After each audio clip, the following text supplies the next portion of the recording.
Hey my families, welcome back to our channel YMSC Family Lifestyle. First time நம்ம சேனலை பார்க்குறீங்கன்னா மறக்காமல் நம்ம சேனலை சப்ஸ்கிரைப் பண்ணிக்கோங்க. பாருங்கள், நம்ம வெள்ளைச்சோளத்தை வச்சு ஒரு சூப்பரான லட்டு தான் ரெடி பண்ணியிருக்கேன். அதை தான் இன்றைக்கி உங்கள்கிட்ட நான் ஷேர் பண்ணியிருக்கேன். இது எப்படி செய்கிறதுன்னு வாங்க நம்ம வீடியோக்குள்ளே போய் பார்க்கலாம். அதுக்கு நான் ஒரு கப் அளவுக்கு வெள்ளைச்சோளம் எடுத்திருக்கேன். இந்த வெள்ளைச்சோளம் எத்தனை பேருக்கு தெரியுங்கிறது தெரியல. இந்த வெள்ளைச்சோளத்தில் நிறைய ரெசிபி பண்ணலாம். கஞ்சி வைக்கலாம், சோள கஞ்சி வைக்கலாம், தோசை ரெடி பண்ணலாம். வெள்ளைச்சோளத்தில் நம்ம பணியாரம் கூட பண்ணலாம். அதனுடைய டேஸ்ட் சூப்பராக இருக்கும், உடம்புக்கும் ரொம்ப ஹெல்த்து. இதை அடிக்கடி எடுங்க. இந்த வெள்ளைச்சோளம்னால இப்போ நிறைய பேருக்கு தெரியறதில்ல. எல்லாருமே நம்ம அந்த மக்காச்சோளம், மஞ்சள் கலர் சோளத்தை தான், இந்த பாப்கார்ன் பண்ணுற சோளத்தை தான் நினைக்கிறாங்க. இல்லை, வெள்ளை கலரில் உள்ள சோளங்கிறது இதைத்தான் சொல்லுவாங்க. நம்ம நவதானியங்களில் அரைக்கக்கூடியதில் இதுவும் சத்து மாவில் இதுவும் முக்கியமான ஒன்று. இதை வச்சு தான் இன்றைக்கி நம்ம குழந்தைங்களுக்கு ஒரு ஸ்வீட்ஸ் பண்ணுறோம். அதுக்கு நான் ஒரு பவுல் எடுத்திருந்தேன். அந்த வெள்ளைச்சோளத்தை எடுத்து நான் கனம் அதிகமான பாத்திரத்தில் நான் அதை பொரிய வச்சுக்கிறேன். இது நீங்கள் தீயை ஃபுல்லாக குறைச்சி வச்சுக்கோங்க. ஏன்னா அதிகமாக வச்சோன்னா நமக்கு வெந்து வராமலே நமக்கு இப்படி கரிஞ்ச மாதிரி பொரிஞ்சு வந்துடும். அதனால் நம்ம தீயை லோ சிம்மில் வச்சு நம்ம பண்ணும்போது அது எல்லாமே ஒரு சீரான ஹீட்டில் எல்லாமே நல்லா நமக்கு பொரிஞ்சு வரும். பாருங்கள், பாப்கார்ன் மாதிரி நமக்கு வெடித்து பொரிஞ்சு வரும். இது போல் நமக்கு எல்லா அந்த சோளமுமே நமக்கு ரெடியாகி வரணும். அது மாதிரி நம்மளுக்கு ரெடி பண்ணி வச்சுக்கலாம். எல்லாம் கரிஞ்சிடாமல் அப்பப்போ இடைக்கு எடுத்து கிளறி விட்டுக்கோங்க. இது நான் ரெடி பண்ணதுக்கப்புறம் இதுக்கு இது கூட இன்னொரு இன்க்ரீடியன்ட் நம்ம போட போகிறோம். என்னென்னா அதுவும் ரொம்ப உடம்புக்கு ஆரோக்கியமான சத்தானது தான். வேர்க்கடலையும் அதையும் வறுத்து எடுத்து வச்சுருக்கேன். இது எந்த அளவு கப்புக்கு நம்ம எடுக்கிறோமோ அதே அளவு கப்புக்கு நம்ம வேர்க்கடலையும் எடுத்துக்கலாம். அது வறுத்த வேர்க்கடலையாக இருக்கணும், பச்சை வேர்க்கடலை போடக்கூடாது. வறுத்த வேர்க்கடலையை தான் எடுத்து அது கூட போட்டு நம்ம அரைச்சி எடுத்துக்கணும். நான் வறுத்த வேர்க்கடலை போட்டு அதில் தோல் இருக்கும் இல்லையா, அந்த தோல் எல்லாத்தையுமே ரிமூவ் பண்ணிகிட்டே போடுங்க. நம்ம இந்த பொரி எல்லாமே நல்லா நமக்கு சோள பொரி ரெடி ஆகிட்டு வந்துச்சு. அதை நல்லா நம்ம ஆற வச்சுட்டு அதுக்கப்புறம் தான் மிக்ஸில் சேர்த்துக்கணும். அதுக்குள்ளே நம்ம இதுக்கு ஸ்வீட்ஸுக்கு நீங்கள் ஒயிட் சுகர் இருந்தால் போட்டுக்கோங்க. என்ன உங்களுக்கு இது தேவையோ வீட்டில் இருக்கிறது போல் போட்டுக்கோங்க. நாட்டு சக்கரை இருந்தாலும் போட்டுக்கோங்க. நான் இன்றைக்கி கருப்பட்டி வச்சு தான் பாகு ரெடி பண்ண போகிறேன்.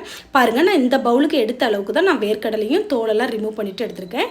கூட ஒரு 2 ஏலக்காய் போட்டிருக்கேன். இது நம்ம திரிச்சிட்டு வர்றதுக்குள்ளே நம்ம கருப்பட்டி பாகு ரெடி பண்ணிக்கலாம். நான் ஒரு சின்ன துண்டு கருப்பட்டி எடுத்திருக்கேன். நம்ம எடுத்துருக்கிறது அளவு குறைச்சி தான் எடுத்துருக்கோம். சின்ன பவுலுக்கு தான் நம்ம இன்க்ரீடியன்ட் எடுத்துருக்கோம். பாருங்கள், இந்த அளவுக்கு நம்ம திரிச்சு எடுத்துக்கணும். அது ரவை பதத்தில் இருக்கும். நமக்கு ரவை எப்படி பிறுபிறுட்டு இருக்குமோ அதே மாதிரி தான் நமக்கு இருக்கும். இங்கே பாருங்கள், நமக்கு கருப்பட்டி பாகும் ஒரு சைடில் நல்லா ரெடியாகி வந்துக்கிட்டு இருக்கு. பாருங்கள், கருப்பட்டி பாகு எப்படி ரெடியாகி வருது. நமக்கு கருப்பட்டி பாகு அழகாக ரெடியாகி வந்துட்டுருக்கு. பாருங்கள், நான் கருப்பட்டியும் நம்மளுக்கு உடம்புக்கு ரொம்ப நல்லது இல்லையா, அதனால் நம்ம கருப்பட்டி இது குழந்தைங்களுக்கு நம்ம செஞ்சு கொடுக்குறதுனால நான் கருப்பட்டிலே எடுத்துக்கேன்.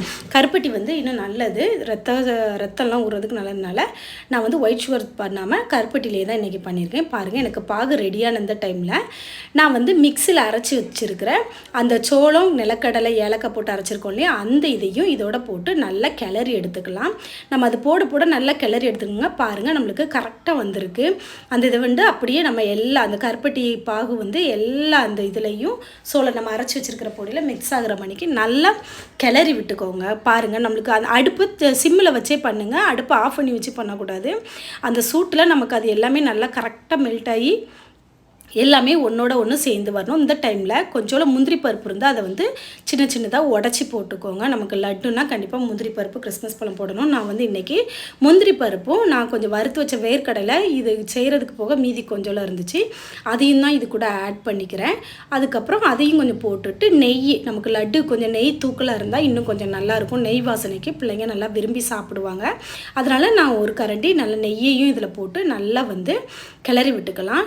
நிலக்கடலையும் போட்டுக்கோங்க. போட்டால் தான் நமக்கு அது லட்டு கடிச்சு நம்ம சாப்பிடும்போது, பிச்சு சாப்பிடும்போது கொஞ்சம் நமக்கு அந்த இதெல்லாம் க்ரன்ச்சியாக இருந்த மாதிரி இருக்கும். இந்த வேர்க்கடலையும் முந்திரி பருப்புலாம் போடும்போது நமக்கு இன்னும் அதனுடைய டேஸ்ட் கொஞ்சம் நல்லாயிருக்கும் சாப்பிட்றதுக்கு.